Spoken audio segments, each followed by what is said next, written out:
Hello everyone and welcome to another lecture on physics. So till now we are clear with all these basic concepts like velocity, acceleration, speed, distance, displacement. And of course we have also understand types of motion, uniform motion and non-uniform motion. Now in this particular video we'll understand how we are going to use graph to understand motion in more detail. Okay. So in this topic we'll try to use basic concept of graph and understand how we can describe motion or how we can learn motion in more detail. So before we start with graph, we have to first understand how do we use graph paper. So this is a simple graph paper. Now we draw two special lines on this graph paper if in order to use it. One is this horizontal line, and this horizontal line is called as x-axis. The second will be exact perpendicular vertical line, and this vertical line is called as the y-axis. So by using x and y axis we can actually draw or we can actually plot some points on this graph paper. We'll try to understand this with the help of examples. So directly we'll start with a very basic and a very simple sum. So this is a simple data in which they are saying an object or a body is covering some motion, and the distance traveled by that object is recorded in every 5 seconds. If you observe on the first column we have 0, 5, 10, 15, 20 and 25, and that is time which is in seconds. And on the second column we have 0, 10, 20, 30, 40 and 50, and this is the distance covered by that body or an object, and these two are recorded. Now we are supposed to plot the graph on this particular type of table. So what do we have to do? What exactly we are going to do is, it's simple. Since we have to draw a graph and the graph consists of two parameters, one is time and second is distance. So the graph will be said to be a distance time graph. Okay, तो हमें distance time graph plot करने का है. So what do we do is we take a graph paper, and on this graph paper we'll first draw axis. One will be x-axis and second will be the y-axis. Now what we have to do is, just like how we plot numbers on a number line, हम लोग यहाँ पर भी x और y access पे भी कुछ points consider करेंगे या फिर नंबर लेंगे. सो कैसे लेने का, हाउ डू वी डिसाइड ये नंबर्स कैसे लेना चाहिए? So for that just observe the question और the table. The time interval is 0, 5, 10, 15, 20 and 25. It is actually increasing by 5 seconds in every interval, बराबर. And the distance is 0, 10, 20, 30, 40 and 50. वो भी 10 के interval से इंक्रीज हो रहा है. तो मैं ये फिक्स इंटरवल जो जितने से इंक्रीज हो रहा है उसको मैं प्लॉट करूँगा. मतलब 0 के बाद 5, 5 के बाद 10. Since it is increasing by 5, मैं एक्स एक्सिस पे टाइम लूँगा एंड उसको 5 से इंक्रीज करूँगा. मतलब let's say if I start with 0, next will be 5, next will be 10, next will be 15, next will be 20 and the next will be 25. And similarly distance जो y axis पे लेंगे it will be 0, 10, 20, 30, 40 and 50. Now this is what exactly I want to show you, how we plot the points on the graph. 0, 5, 10, 15, 20, 25, 30. This is time which is on x axis, which is taken in second, and the distance is taken on y axis, which is meter. Now always remember students, हमेशा will take time on x axis only. Time को हमेशा हम लोग x axis पे लेंगे. x axis मतलब क्या? The horizontal axis. And rest all other parameter या quantity उसको हम लोग क्या लेंगे, कहाँ पे लेंगे? y axis पे लेंगे. So once we are done with plotting exact basic coordinates, ये सब जैसे हो गया. Now let's start drawing or plotting graph. So for that what we have to do is, it's simple. We'll try to understand the scale. So what is scale on x axis? x axis पे 5 से increase हो रहा है. So 1 centimeter is equal to 5 and the units is second. Since time लिया है वो units क्या होगा उसका? Second.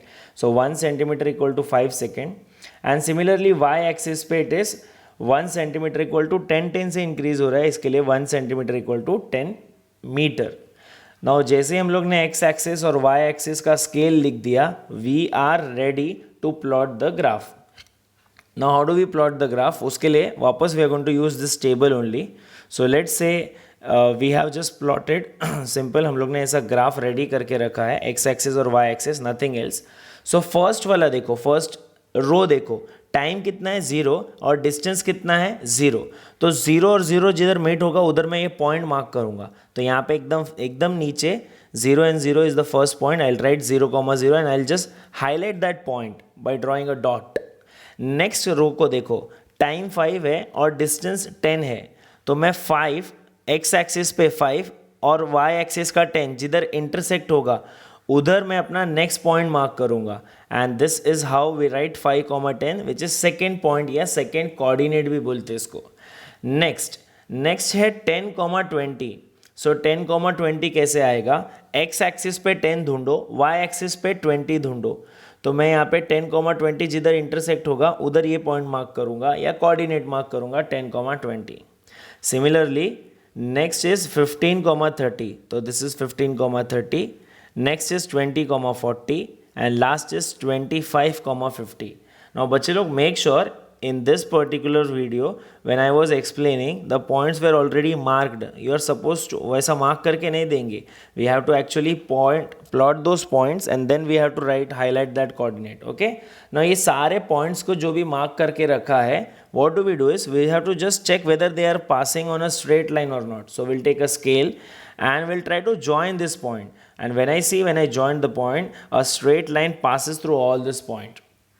Okay, so this is how we draw the graph, and in this sum or in this particular example we have drawn the graph of distance time graph. Why I am saying distance time graph, क्योंकि x axis पे हमने time लिया था and Y axis पे हम लोग ने distance लिया था. Suppose if you don't have a graph paper with you, you can also draw, still you can draw the distance time graph और any sort of graph by just taking the measurement. And in this particular segment मैंने उसको वैसे explain किया, without graph कैसे draw करने का. Of course और graphs draw करोगे तो भी सेम ही आएगा because the units are fixed. Okay, so this was the distance time graph. इस तरह से हमने ड्रॉ किया. Now let's try to understand और एनालाइज, थोड़ा इससे मोशन समझने की कोशिश करते हैं. अब क्या है ये distance time graph? If you observe, एक स्ट्रेट लाइन आया है एंड जब भी एक स्ट्रेट लाइन आएगा, the straight line will indicate that the body is performing the uniform motion. Okay, whenever we plot a distance time graph and if all the points pass through a straight line or if we get a straight line, that straight line simply indicate that the body is performing uniform motion. Okay, and whenever we get straight line, such graph is called as a linear graph. Okay, उसको क्या बोलते हैं? Linear graph.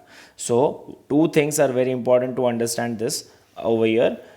One is, whenever we get straight line, the body is performing uniform motion. Can you remember what was uniform motion? Equal distance in equal time. So yes, we can also check out by the table in every interval, that is 5 seconds से बढ़ रहा था. distance covered जो था वो भी equal interval से ही बढ़ रहा था. 10 के बाद 20, 20 के बाद 30, 30 के बाद 40, 40 के बाद 50. means in every 5 seconds the distance covered was increasing by 10 meter, right? So equal distance cover हो रहा है इक्वल टाइम में, इसके लिए वो कौन सा मोशन हुआ? Uniform motion. एंड ग्राफ पे यूनिफॉर्म मोशन कुछ ऐसा दिखता है. कैसा दिखता है? It is a straight line and straight line and passing through origin. So this was the some of the characteristics या फीचर्स ये ग्राफ का. ओके, नाउ सो अब तक हमने सीखा कि ग्राफ कैसे प्लॉट करने का. Now what was the name of the topic of this particular video? It was graph. And मैंने क्या कहा था स्टार्ट में? We are going to use graph to understand motion. Now एक क्वेश्चन आना चाहिए, हाउ दिस ग्राफ और why we are using this graph in motion. दो कॉन्सेप्ट है, एक ग्राफ जो हम लोग अब तक मैथ्स में यूज़ करते थे, मैथ्स में प्लॉट करते थे, और मोशन फिजिक्स का कॉन्सेप्ट है. इन दोनों में क्या क्या कनेक्शन है? How we are going to connect graph with motion. Okay, या फिर ग्राफ को मोशन में यूज़ क्यों कर रहे हैं वो समझने की कोशिश करते हैं. फॉर दैट बच्चे लोग हमें दो कॉन्सेप्ट समझने पड़ेंगे. पहले one is slope and second is area. एक स्लोप है और एक एरिया है. ये दोनों की मदद से हम ग्राफ को मोशन से लिंक कर पाएंगे. अब ये स्लोप क्या होता है या फिर एरिया तो चलो पता है, but what exactly the slope is? Well, slope is एक स्लोप मतलब कितना पर्टिकुलर एक लाइन इंक्रीज हो रहा है या डिक्रीज हो रहा है, इंक्लाइन हो रहा है या डिक्लाइन हो रहा है. स्लोप के लिए समझने के लिए एज ऑफ नाउ हम एक सिंपल फॉर्मूला देखते हैं. The formula for slope is y2 minus y1 upon x2 minus x1. सो ये स्लोप का फॉर्मूला है. Once again I repeat, slope is equals to y2 minus y1 upon x2 minus x1. And area of course we know, area particular geometrical shape का होता है. It can be of triangle, it can be of रेड से rectangle का हो सकता है या फिर एनी 4 साइडेड, ये यहाँ पे इस केस में इट इज़ अ ट्रेपेजियम। सो जब भी हम लोग ग्राफ प्लॉट करेंगे, अब तक हमने सिर्फ और सिर्फ एक टाइप का ग्राफ प्लॉट करना सीखा है and that was distance time graph. तो हमने समझो डिस्टेंस टाइम ग्राफ प्लॉट किया है, उसकी मदद से हम लोग स्लोप और एरिया जब फाइंड करेंगे हम लोग को कुछ अलग मोशन के ही पैरामीटर मिल सकते हैं एंड वो क्या हो गए, using slope and area we can actually find velocity और एक्सेलरेशन। वाओ, हमने प्लॉट डिस्टेंस और टाइम किया था, लेकिन डिस्टेंस और टाइम ग्राफ की प्लॉटिंग की मदद से जब हम स्लोप फाइंड करेंगे तो हम लोग को वेलोसिटी मिल सकता है। अब इसको समझने की कोशिश करते हैं। अभी के लिए फ़िलहाल इसको खाली इतना समझते हैं कि हम लोग स्लोप फाइंड करेंगे और एरिया फाइंड करेंगे या फिर एरिया फाइंड करेंगे। स्लोप कैसे फाइंड करेंगे, y2 minus y1 upon x2 minus x1। Come on, हमने अभी जस्ट ये ग्राफ प्लॉट किया था, right? If you remember the name of the graph was distance time graph. क्यों distance time graph?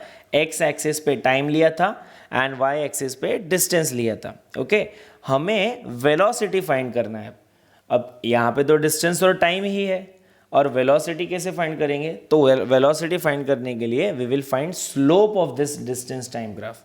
So simply when I find slope of a distance time graph, we will actually get velocity. Okay, हमें velocity मिलेगा। क्या होता है, कैसे मिलेगा, समझते हैं। तो मुझे बताओ, velocity फाइंड करने के लिए क्या फाइंड करना पड़ेगा? पहले slope। एंड अभी जो स्लोप का फॉर्मूला सीखा है, क्या फॉर्मूला था स्लोप का? Slope is equals to y2 minus y1 upon x2 minus x1। Now y2, y1, x2, x1 ये 4 अलग अलग पॉइंट्स हैं, ठीक है? अब ये पॉइंट्स कहाँ से आएंगे? ये पॉइंट्स का वैल्यूज़ पता होना चाहिए। तो इस ग्राफ को ध्यान से ऑब्जर्व करो। यहाँ पे हमारे पास बहुत सारे पॉइंट्स हैं, 0, 0, 5, 10, 10, 20, 15, 30, 20, 40, 20 का 5, 50। इनमें से कोई भी 2 पॉइंट्स को कंसिडर करते हैं, ठीक है? लेट से मैंने एक पॉइंट लिया, ये 15, 30, इसको नाम देते A एंड जनरली इसको बोलेंगे x1, y1। एंड दूसरा जो है ये 20, 40 को नाम दिया B एंड उसको बोलूँगा x2, y2। सो हमने A 15, 30 को लिया x1, y1, B 20, 40 को लिया x2, y2। इससे क्या पता चलता है? A 15, 30 में x1 का वैल्यू 15 है और y1 का वैल्यू 30 है। B 20, 40 में x2 का वैल्यू 20 है, y2 का वैल्यू 40 है। ये सब वैल्यूज इधर सब्स्टिट्यूट करते हैं, क्या मिलेगा? Slope is equals to y2 की जगह पे बताओ क्या वैल्यू सब्स्टिट्यूट करने का? जस्ट ऑब्जर्व, चेक करो यहाँ पे। y2 का वैल्यू 40, y1 का वैल्यू 30, x2 का वैल्यू 20 एंड x1 का वैल्यू 15। सो ये वैल्यूज इधर सब्स्टिट्यूट किया। अब इसको सिंपल सॉल्व करते हैं। What is 40 minus 30? It is 10 and what is 20 minus 15? It is 5। So we get slope is equal to 10 upon 5। When I solve this 10 upon 5 we will get a value, simple value, and that is 2। तो slope कितना आया? 2 आया। Wait, हमने अब तक सीखा कि slope कैसे फाइंड करते हैं, बट स्लोप क्यों फाइंड कर रहे थे? Just observe on the top right side, ऊपर क्या लिखा है? वेलोसिटी फाइंड करना था। वेलोसिटी कैसे फाइंड करेंगे? Velocity is slope of distance time graph. तो हमने स्लोप तो फाइंड कर लिया, बट हमको वेलोसिटी चाहिए था। वेलोसिटी क्या था? Slope of distance time graph. And slope कितना आया इस डिस्टेंस टाइम ग्राफ का? स्लोप आया 2। तो वेलोसिटी कितना मिलेगा? 2। एंड वेलोसिटी का यूनिट क्या आएगा? It is metre per second. So velocity is equals to 2 metre per second. इस ग्राफ का या फिर इस पर्टिकुलर ऑब्जेक्ट का जिसका हमने ग्राफ प्लॉट किया था, उसका वेलोसिटी कितना था? 2 metre per second. Okay, now it is very amazing and wonderful to understand कि हमको डिस्टेंस और टाइम दिया था, उसका ग्राफ प्लॉट करने के बाद उस ग्राफ की मदद से हमने उस पर्टिकुलर ऑब्जेक्ट का वेलोसिटी पे फाइंड किया। कैसे फाइंड किया? बाय फाइंडिंग द स्लोप, ठीक है?